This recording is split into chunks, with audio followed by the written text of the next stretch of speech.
केंद्र की मोदी सरकार ने 2 अगस्त को कैबिनेट बैठक में वक्फ बोर्ड संशोधन बिल को मंजूरी दे दी थी। आज यानी 8 अगस्त को इसे सरकार संसद में पेश करने जा रही है।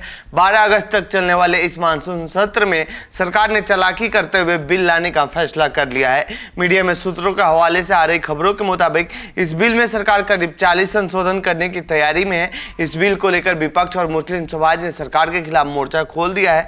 विपक्ष का दावा है कि सरकार वक्फ बोर्ड को कमजोर करना चाहती है, तो वहीं मुस्लिम समाज इससे तुष्टीकरण की राजनीति के तौर पर देख रहा है। अब सवाल यह है कि आखिर सरकार को ऐसा क्यों करने की जरूरत पड़ रही है और ये वक्फ बोर्ड क्या है और इसके पास ऐसी कौन सी शक्तियां हैं जिसे सरकार कम करने की तैयारी में है। तो आइए जानते हैं इस रिपोर्ट में इन्हीं सभी सवालों के जवाब।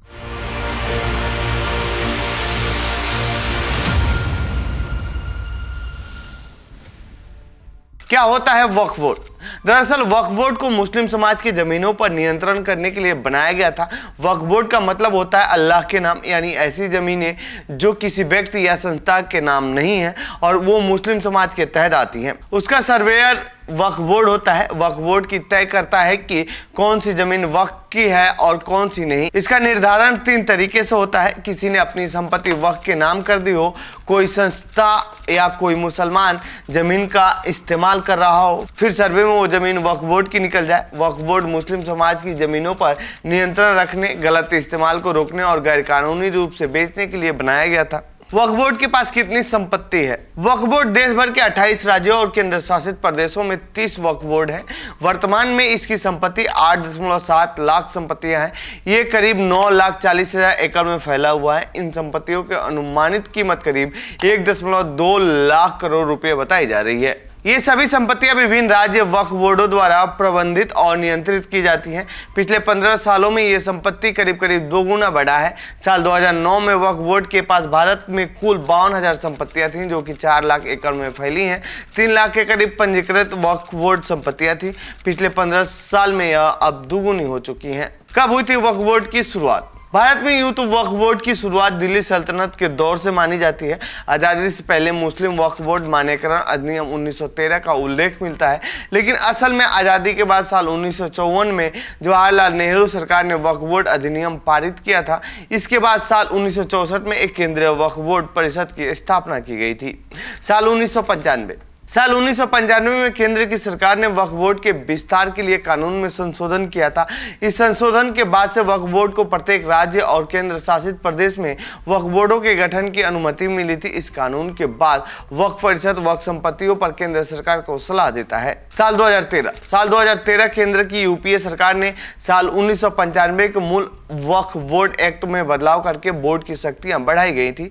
मौजूदा कानून के तहत केंद्र सरकार राज्य सरकार या कोर्ट तक संपत्ति विवाद के मामले में हस्तक्षेप नहीं कर सकती। अगर किसी जमीन को लेकर कोई विवाद होता है, उसे साबित करने की जिम्मेदारी वक्फ बोर्ड की नहीं बल्कि दूसरे पार्टी की होती है। बोर्ड को अपना मालिकाना हक साबित करने के लिए किसी तरह का कोई सबूत या दस्तावेज नहीं देना होता है। बिल लाने की वजह यह भी है कि इनके पास जितनी जमीन और इनके द्वारा जो रेवेन्यू दिखाया जा रहा है उनमें आपस में मेल नहीं दिखता है। वक्फ बोर्ड से जुड़े 2 बिल ले आ रही है सरकार वक्फ बोर्ड से जुड़े 2 बिल संसद में लाएगी। एक बिल के जरिए मुसलमान वक्फ कानून 1923 को समाप्त किया जाएगा। दूसरे बिल के जरिए वक्फ कानून 1995 में महत्वपूर्ण संशोधन होंगे। संशोधन बिल 2024 के जरिए सरकार 40 से ज्यादा संशोधन करने जा रही है। सरकार ने कहा है कि बिल लाने का उद्देश्य वक्फ संपत्तियों को बेहतर प्रबंधन और संचालन है। इसमें वक्फ कानून 1995 के सेक्शन में 40 को हटाया जा रहा है, जिसके तहत वक्फ बोर्ड को किसी भी संपत्ति को वक्फ बोर्ड की संपत्ति घोषित करने का अधिकार था। वक्फ कानून 1995 का नाम बदलकर एकीकृत वक्फ प्रबंधन, सशक्तिकरण, दक्षता और विकास अधिनियम 1995 होगा।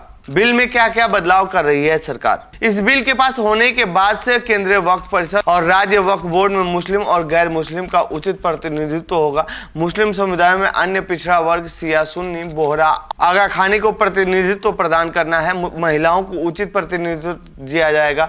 केंद्रीय परिषद और राज्य वक्फ बोर्ड में 2 महिलाओं को रखना अनिवार्य होगा। एक केंद्रीय पोर्टल और डेटाबेस के माध्यम से वक्फ के पंजीकरण के तरीके को व्यवस्थित करना भी इसमें शामिल है, ताकि किसी भी तरह की अनियमितता ना हो। तो ये थी वक्फ बोर्ड से जुड़ी हमारी रिपोर्ट। आपको कैसी लगी ये रिपोर्ट कमेंट बॉक्स में बताएं।